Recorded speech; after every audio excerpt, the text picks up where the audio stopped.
Hello and welcome back to my channel. So let us look at this video of the president of Socialist Party in Zambia talking about democracy and how other countries also perceive democracy. Are they also practicing democracy in their country, or this democracy is only being imposed on certain countries or in a certain continent in Africa, to be specific, in Africa? So is this democracy being practiced by those people who brought democracy in Africa, or is this democracy is only relevant to the African continent or to the African people? So let us watch the video and we'll come back with our commentaries. Let's watch. Respected comrades and friends, in a truly fair, free and peaceful world, democracy takes many forms of expression, not only one. I believe democracy is a government in which all the people participate, in which the interests of the people reign supreme, in which their country's sovereignty, their country's honor is at the top.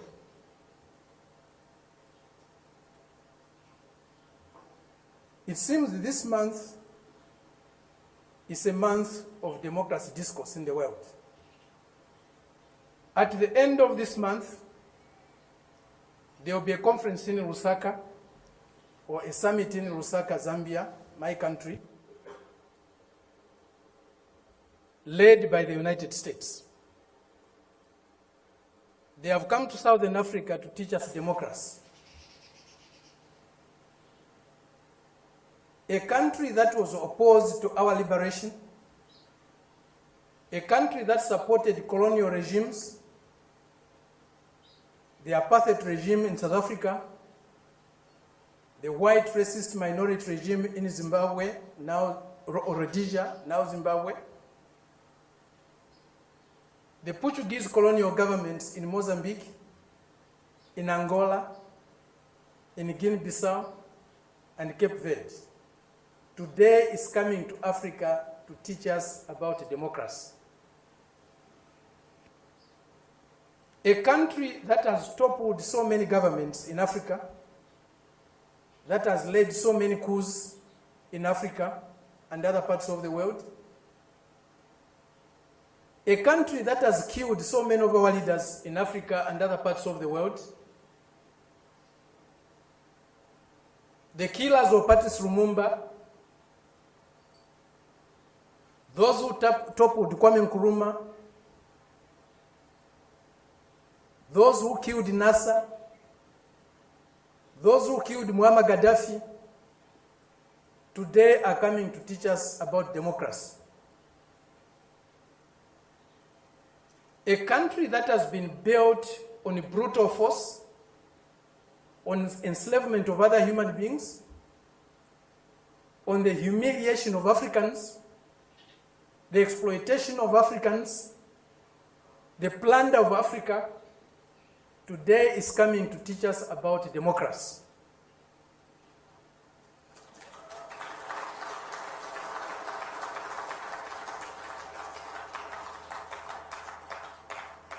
That's the arrogance, the imperialist arrogance, the racist arrogance that we are subjected to. We cannot have democracy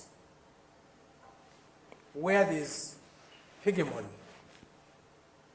of the strongest, mightiest imperialist power.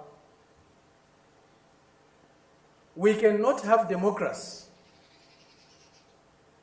where a country's resources, a country's decisions are dictated to by another country.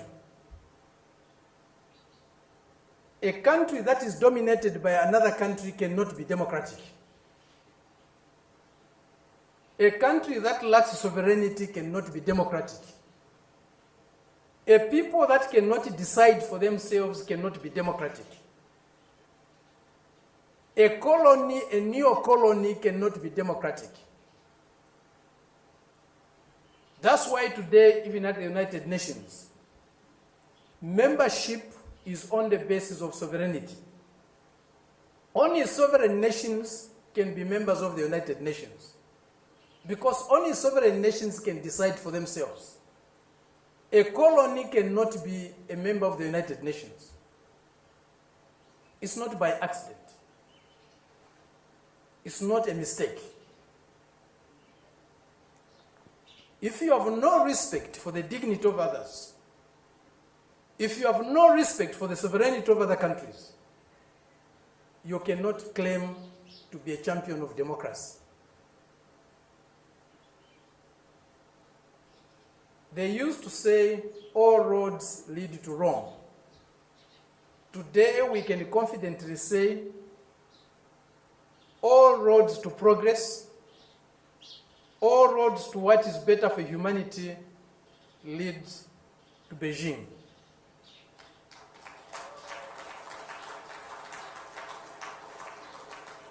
This is a country, this is a people that have developed themselves, that has developed itself without colonizing any country in the world, without plundering any country in the world, without subjugating any people in the world.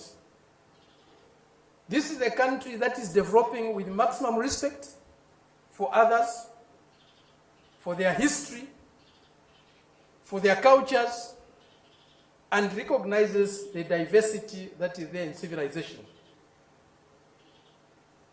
We were only taught one form of civilization, one form of modernization.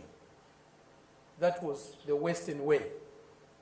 Westernness was a measure of how civilized, how modern you are. We reject that. We reject it because it's not correct. We reject it because it's undemocratic. We reject it because it's uncivilized to think of the world and of other people in that way. Today, they cannot accept the fact that China has caught up with them. China is about to surpass them in many areas of human endeavor. The imperialist arrogance is inhibiting them from accepting that reality. The racist arrogance is inhibiting them from accepting that reality. But the world is changing. The changes we are witnessing today, as President Xi said in Moscow recently, or the other day, they have never been seen in 100 years. They have shaped a world that they themselves today are scared of. And they have shaped a world that is not sustainable. Democracy, human development is not sustainable on the basis of plunder, on the basis of enslavement, on the basis of humiliating other people every day. That is a system we are seeing today, a system that will not survive if plunder is eliminated, if subjugation of other peoples, other nations is eliminated, if inequality in the world is eliminated. That system will disappear.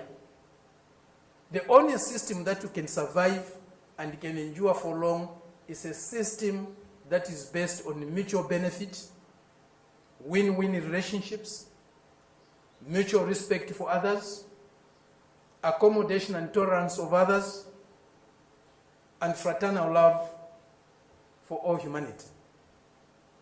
This is what we find in China today.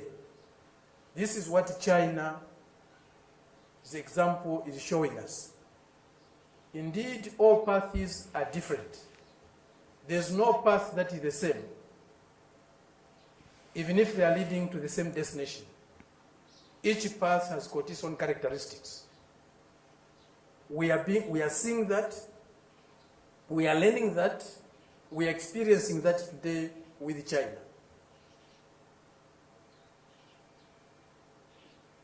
There are many things that need to be done to get the world that we want.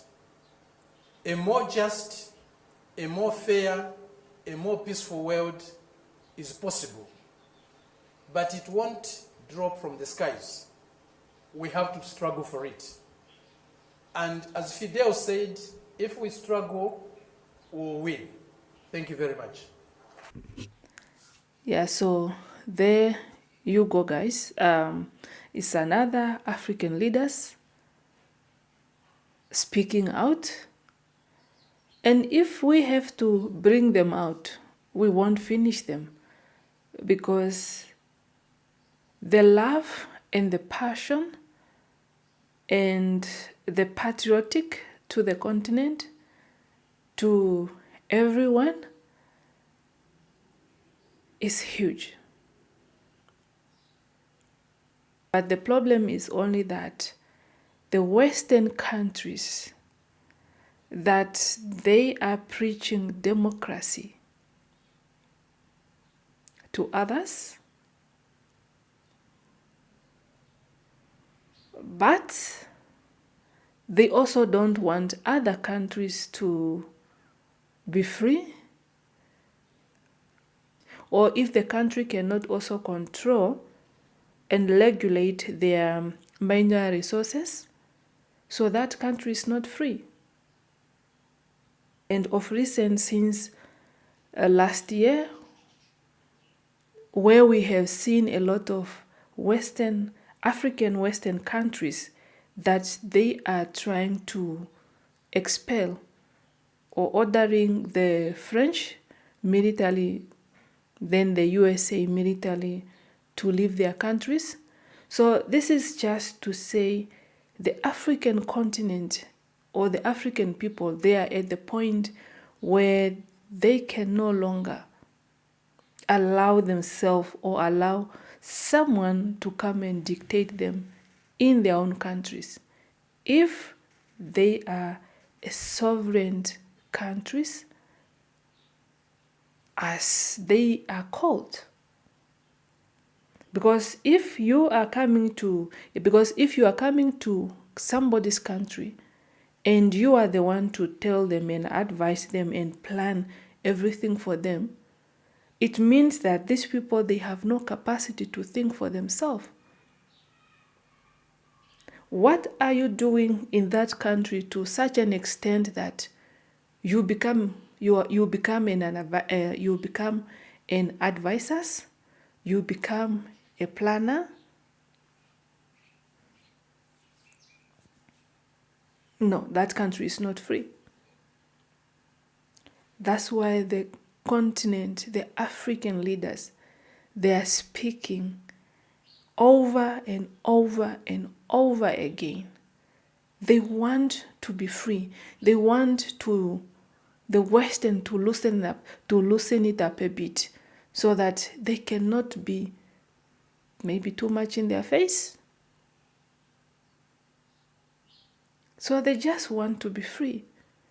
That's why now they are drawing the line and said, it's better to align ourselves with a country that has no blood, a country that has no trace when it's come to colonialism or when it's come to colonizing African continent. He said, all the road were going to Rome, but now the road they are facing to Beijing. All the roads now they are facing to Beijing. That's why he is comfortably saying that. And that is where the problem comes, because he said, you created a government, you created a condition that now, as we are speaking, you are even afraid of your own thing that you have been created. What is that? So allow the African continent to decide for themselves. But imposing yourself to people who really, really don't want you is not nice. Especially to the countries that have a history of assassinating leaders who are also not serving their own interest in their own countries. If they feel like their own interest is not protected, and there's a consequence for that. And also the leaders who are also planting or taking or siphoning the African minor resources, and these countries, they are expected not to say anything. So this is what he was basically saying, that the African countries, they must be allowed to associate or to choose the people that they want to align themselves with. But if you are coming with a spirit of being honest, a spirit that want also to build a good friendship that has no hidden agenda, then you can stay, or you are welcome in our countries. There's a scenario in Chad, so where they have ordered the USA troop to leave the country because they were asked about who gave them the permission to stay in the country, or can you give us the permission or the letter that said you are allowed to stay in the country and even build a air base. So can you show us this? Allegedly, they couldn't find, allegedly, they couldn't even provide the answer that time. But later they said for them to be in the country, it was a relationship between the government that was there, because the leader of Chad, as we are speaking now, is the leader who came on power through a coup. And that's why they are saying no, it was the government then. So, but it's just too much. So the meddling of African affairs, or the Western countries, for them to continue to meddling in the African continent at this century, no. No, that's why now people are resisting. Countries, they are standing up to resist. Yeah, so that's why now the countries, they are standing up to resist the Western countries, their rules, and the way they imposed, the way they dictate. Because the African countries or the African people, they thought after they gain independence, even though they have to bargain for that, they thought they are going to be given the mandate to rule their own countries without anybody who is coming to impose, or anybody coming to impose anything on the country. But so since now they find out that the independence that they were given, is not full. The package is not full. So these people, they did not leave. They are the ones who are still now coming up to lecture the continent about the democracy, to lecture the countries about the minor resources, and to put up a policy where they don't want anything good to come out of the continent. Because the African leaders, they are the ones who are speaking out this. They are the ones who are coming out to tell us all these things. If they were quiet and they were not speaking, so we couldn't speak of these things now. They couldn't, because the poverty is too high, even though it's manageable, but it's not at the peak where they want their country to develop. They are not where they wanted to be. If they could go with the vision to say, after 30 years of independence, this is what we want our country to be, but they still struggling to pay off the debt for the IMF and for the other country again that they went to borrow so that they can build their own country.